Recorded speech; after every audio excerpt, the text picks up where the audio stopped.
Pengertian Database Management System atau DBMS. DBMS adalah perangkat lunak yang berfungsi mengelola database, yaitu membuat database dan melakukan proses lain dalam suatu database, baik berupa entry, edit, hapus, query terhadap data, membuat laporan, dan lainnya secara efektif dan efisien. Salah satu DBMS yang terkenal saat ini adalah Relational DBMS, yang mempresentasikan data dalam bentuk tabel yang saling berhubungan. Perangkat lunak RDBMS yang berkembang misalnya MySQL, Oracle, Sybase, DBase, MS SQL, dan Microsoft Access, dan lain-lain. Adapun pengertian database management system menurut para ahli. Yang pertama, menurut CGDAT, database management system adalah software yang menghandle semua akses pada database untuk melayani keperluan user. Yang kedua, menurut Gordon C. Everest, database management system yaitu manajemen yang efisien untuk mengorganisasi sumber daya data. Dan yang terakhir, yang ketiga, yaitu menurut Etcher, database management system yaitu software, hardware, firmware, serta prosedur lain yang memanage database. Firmware yaitu software yang sudah jadi modul yang tertanam pada hardware atau ROM. Yang berikutnya adalah sejarah dari database management system. Generasi pertama database management system didesain oleh Charles Bachman pada awal tahun 1960. Disebut sebagai penyimpanan data terintegrasi atau Integrated Data Store. Kemudian pada tahun 1970, Edgar Codd di Laboratorium Penelitian di San Jose mengusulkan model data relasional.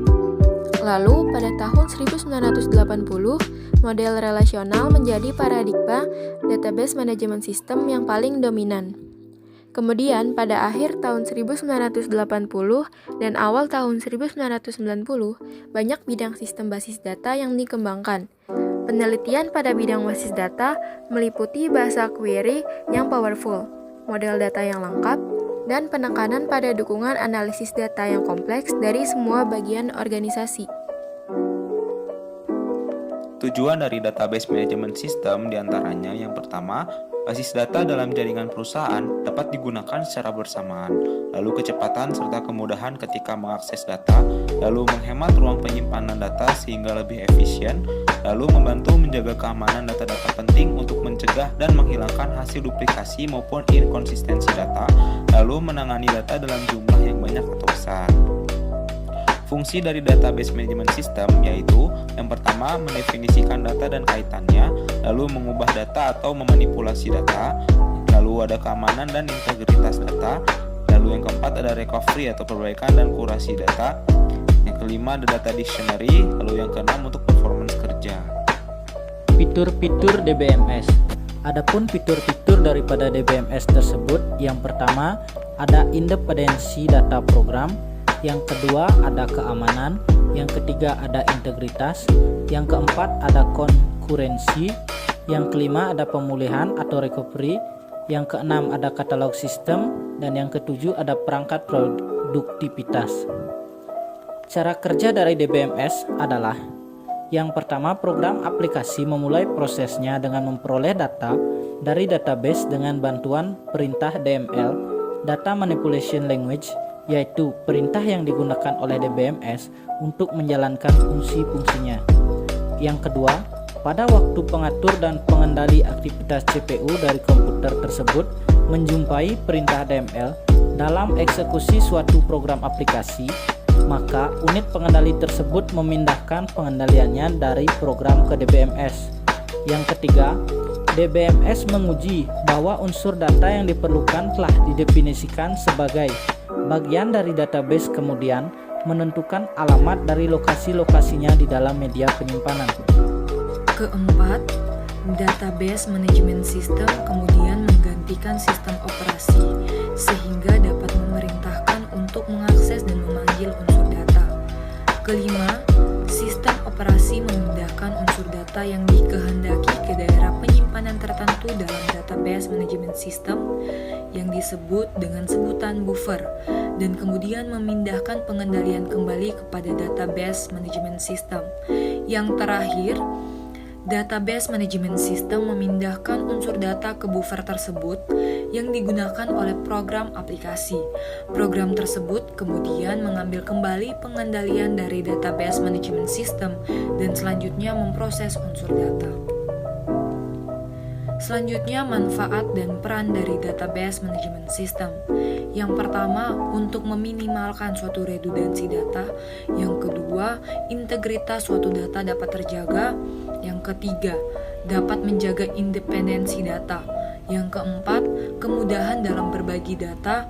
Yang kelima, pemeliharaan keamanan data. Dan yang terakhir, kemudahan dalam mengakses data karena semua data sudah tertata dengan baik. Berikut merupakan kelebihan dari database manajemen sistem. Yang pertama, memberikan informasi secara lebih konsisten dan dalam jumlah yang banyak. Yang kedua, memungkinkan para pengguna mengakses data secara bersamaan. Yang ketiga, membantu penetapan standarisasi. Yang keempat, dapat memberikan perbandingan skala ekonomi. Yang kelima, dapat mempercepat akses dan respon terhadap data. Yang keenam, mempercepat tingkat produktivitas. Yang ketujuh, meningkatkan proses pemeliharaan data melalui data independen. Yang kedelapan, membangun suatu layanan yang konkurensi. Yang kesembilan, meningkatkan layanan backup dan recovery. Selanjutnya, kekurangan dari database manajemen sistem. Yang pertama, memiliki penggunaan data yang cukup kompleks. Yang kedua, kompatibilitas mengakibatkan ukuran menjadi besar. Yang ketiga, biaya penggunaan tidak sama, tergantung pada lingkungan dan fungsi yang disediakan. Yang keempat, adanya biaya tambahan untuk penggunaan hardware. Yang kelima, diperlukan biaya konversi dalam pemakaian sistem yang baru. Yang keenam, memiliki performa kerja yang cenderung menurun. Yang ketujuh, terdapat tingkat kegagalan yang lebih besar. Selanjutnya adalah kesimpulan. DBMS atau Database Management System, yakni perangkat lunak yang menangani semua pengaksesan database. Keunggulan dari DBMS ini sendiri diantaranya mengurangi duplikasi data dan meningkatkan keamanan data. Kemudian salah satu kekurangannya adalah kebutuhan akan sumber daya resources yang biayanya cukup tinggi. Lalu masuk ke sarannya untuk era globalisasi yang semakin pesat ini, sebaiknya para user menggunakan DBMS secara antarmuka ataupun interface dalam mengakses data secara efisien tanpa harus melihat kerumitan atau detail tentang data, cara direkam dan dipelihara, dan memaksimalkan segala keunggulannya dan memodifikasi kelemahan-kelemahan yang ada hingga menjadi sesuatu yang lebih bermanfaat dan maksimal.